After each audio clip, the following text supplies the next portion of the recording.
My name is Brianna Salcido. I'm a fifth grade teacher and I have been teaching for 3 years. Though I'm a new teacher, I realize that no matter how long you have been teaching, there's always new information to learn. I'm so excited to work with Grand Canyon University and earn my master's degree in curriculum and instruction.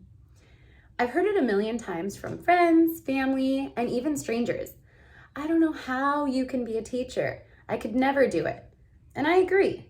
Just like many other professions, teaching isn't for everyone. Grand Canyon University lists 10 dispositions that help identify what it takes to be a professional teacher.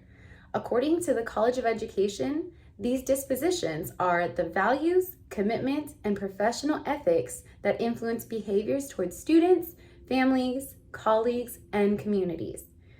Out of the 10 dispositions, I believe I possess 7 of them. The first is high expectations. In the past 3 years, I feel like my school site has helped me identify students' strengths and weaknesses. I'm going to be working with them to either extend or re-engage them so they can meet the expectations. The second disposition is respect for diversity. According to greatschools.org, my school has over 90% Hispanic learners. Being able to connect learning to the culture of my students has helped learning and my rapport with students and families. The third disposition is fairness. I've always believed that positive relationships with my students will make everything go smoothly. Being able to understand and guide my students through school and home-related situations creates a safe environment for my students. The fourth disposition is professional conduct. Although my school doesn't have a very strict dress code, I feel that I do show professional conduct on campus and professional learning communities, as well as showing my personality and being able to teach with my students. The fifth disposition is honesty. Being honest with my students is so important to me because I feel like this quality is so important in and out of the classroom. I expect my students to be honest with me, and being able to be transparent with them allows them to see that it should be done from both sides. The sixth disposition is compassion. As a fifth grade teacher, most of my students can tell how someone, whether a student or teacher, feels. Genuinely showing my students that I care about them as a person and as learners allows us to have trust, positive relationships, and a safe environment. The seventh disposition is dedication. In times like these, teachers have been tested and pushed to their limit. Having a positive attitude and actively enjoying teaching has allowed me to show up and engage positively with my students. All that being said, there are 3 dispositions that I feel I haven't quite mastered.